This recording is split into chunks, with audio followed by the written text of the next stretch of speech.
She wasn't supposed to be on that plane. One day of filming left in the Bahamas.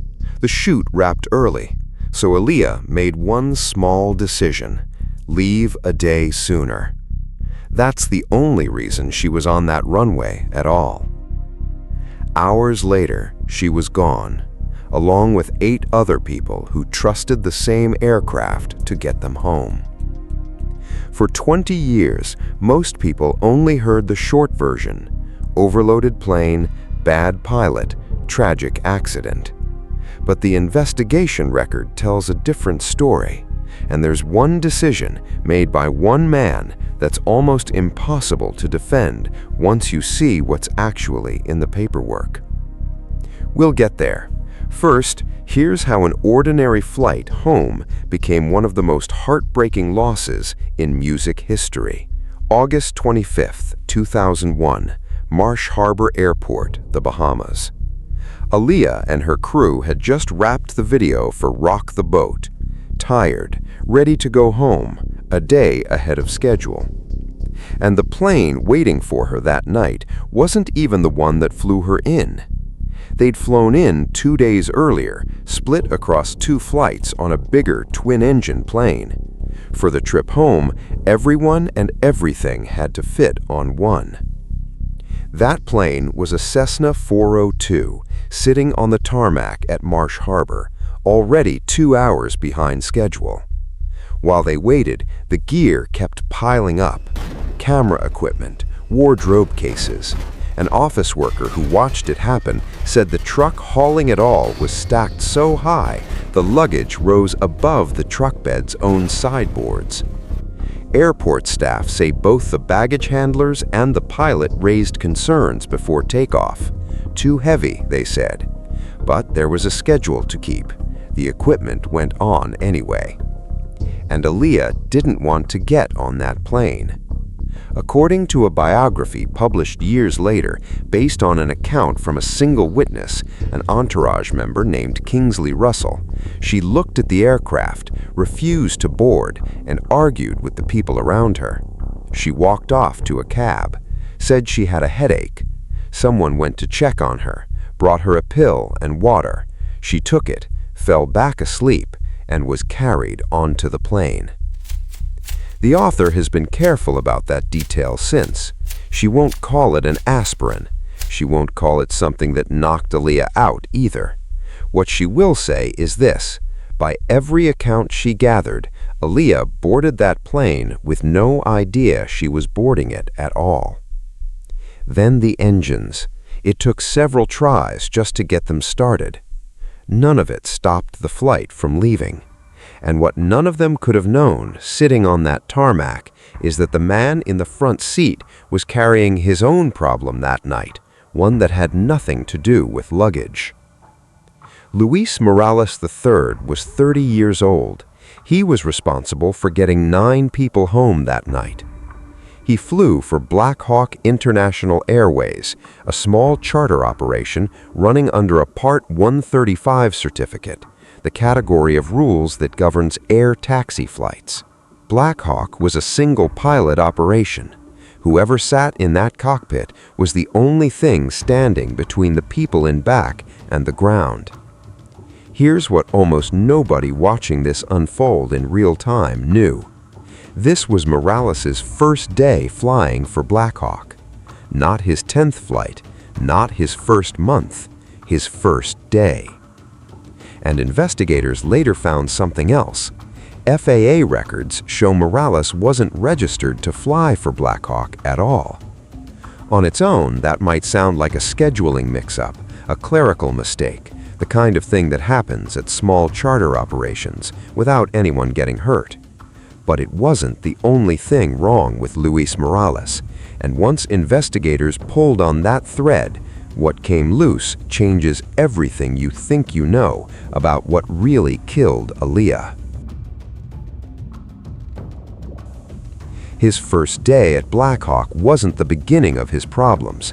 It was just the day they caught up with him. 11 days before that flight, Luis Morales stood in a courtroom in Broward County, Florida. Weeks earlier, police had stopped him for running a stop sign in Pompano Beach. They searched his car, found crack cocaine residue on the front seat. He was also facing charges tied to stolen airplane parts and driving on a suspended license.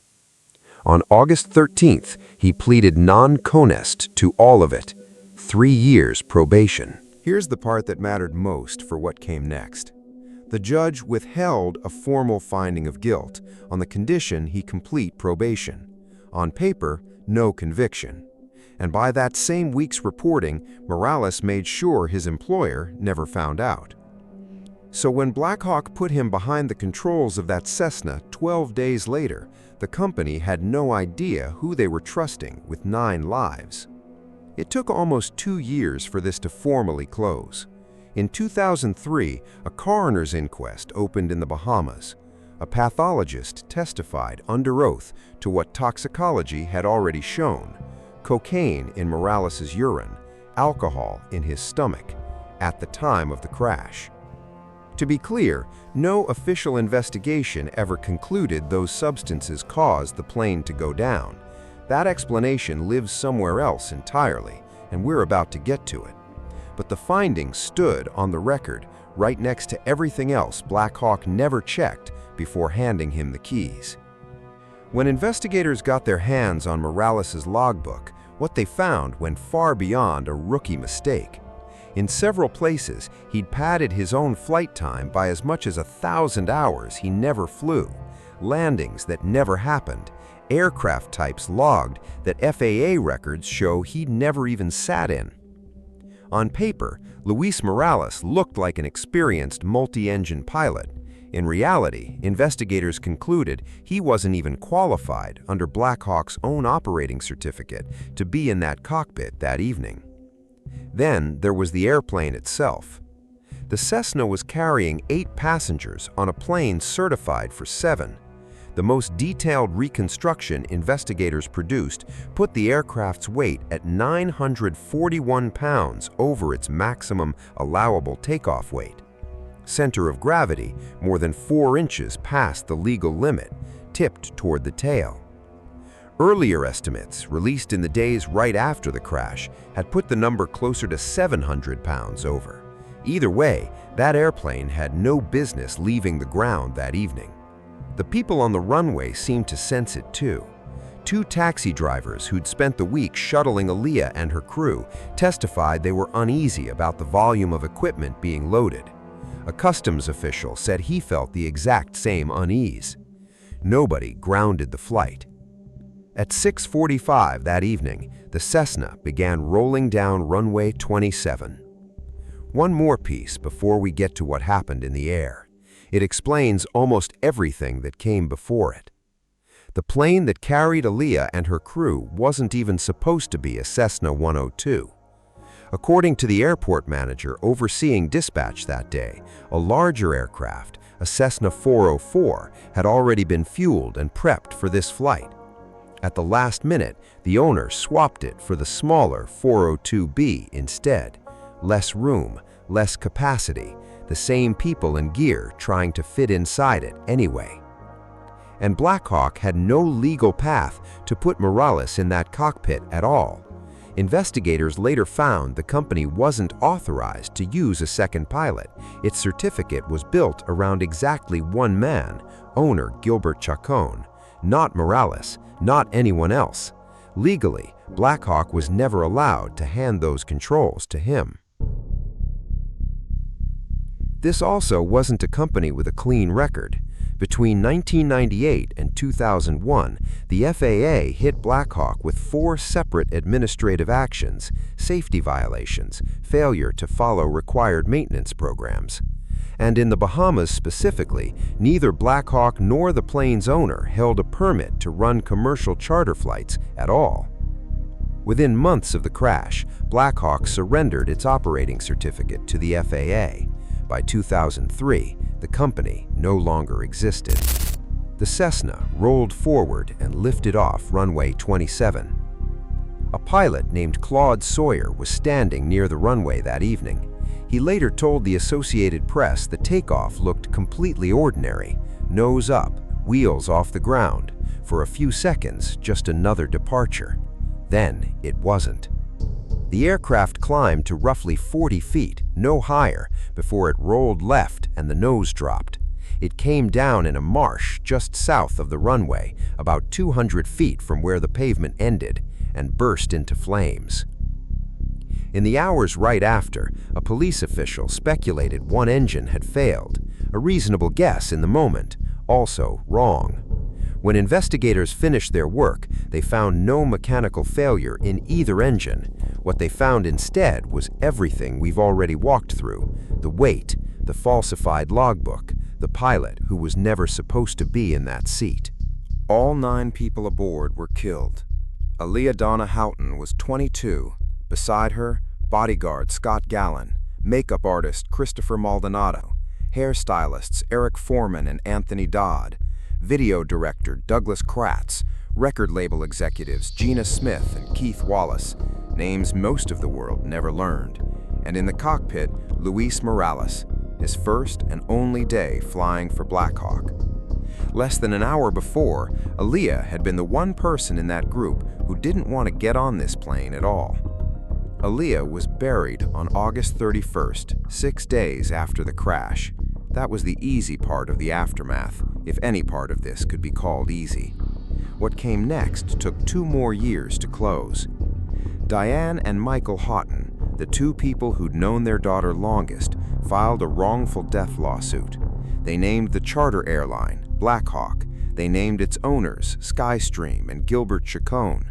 They named the broker who lined up the plane and the production company that arranged transportation for the shoot. By the fall of 2003, their lawyers confirmed it. Every party had settled, terms sealed, still sealed, more than 22 years later. Then something almost nobody remembers happened.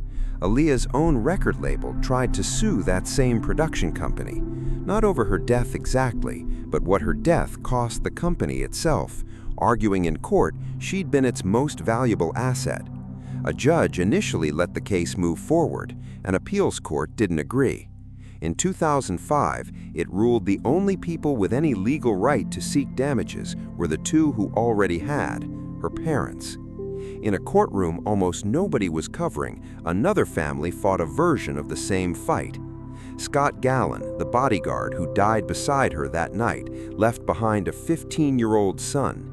That boy's mother sued too, naming Virgin Records for arranging the shoot, and Blackhawk and the plane's owners right alongside it. By the time every filing closed, the courts had settled who was allowed to grieve out loud with a number attached to it. What they never settled was everything else. 20 years is a long time to wait for someone's music. For 2 decades after the crash, most of Aaliyah's catalog wasn't even available to stream. Not because nobody wanted it there, because 2 people who loved her, her mother Diane and her uncle Barry Hankerson, the man who'd built the label around her voice in the first place, spent those same 20 years locked in a dispute over who controlled it. Then, in August of 2021, right around the crash's 20th anniversary, that changed. Hankerson's label, rebranded as Blackground Records 2.0, struck a new distribution deal and began releasing her albums to streaming one by one in the order she'd made them. Aaliyah's estate, run by her mother and brother, said publicly they hadn't approved of any of it. They described 2 decades of quiet conflict behind the scenes and said the timing felt less like a tribute and more like something else entirely. Either way, the songs went out into the world again. A new generation who never lived through August of 2001 could finally press play. What none of that changes is the math this story keeps coming back to. She was 22, 2 Grammy nominations already behind her, a film career just getting started. She'd wrapped a music video a full day ahead of schedule and made one small human decision because of it. That decision started the chain of events. It didn't cause what came after. The weight, the logbook, the pilot who shouldn't have been in that seat did that. She just wanted to go home a day early. Every failure we've walked through, the falsified logbook, the swapped aircraft, the overloaded cabin, existed before Aaliyah ever stepped onto that runway. None of it was hers to catch. She wasn't a pilot. She wasn't an aviation inspector. She was 22, and she'd just wrapped a music video. She wanted to go home. That's what makes this different from a mechanical failure or a weather delay. Nearly everything that killed her had already gone wrong quietly for months before that evening, sitting in paperwork nobody outside a courtroom ever read.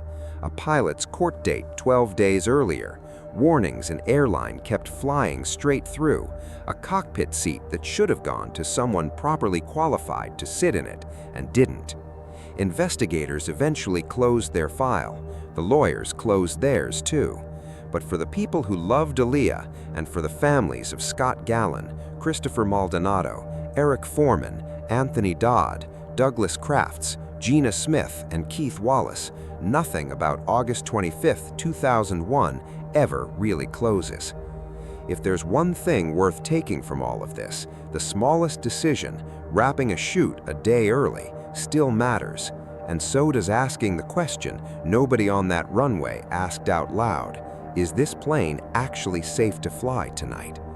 If this hits you the way it hit me putting it together, that's why I make these. Subscribe if you want more, and tell me in the comments which part of this surprised you the most.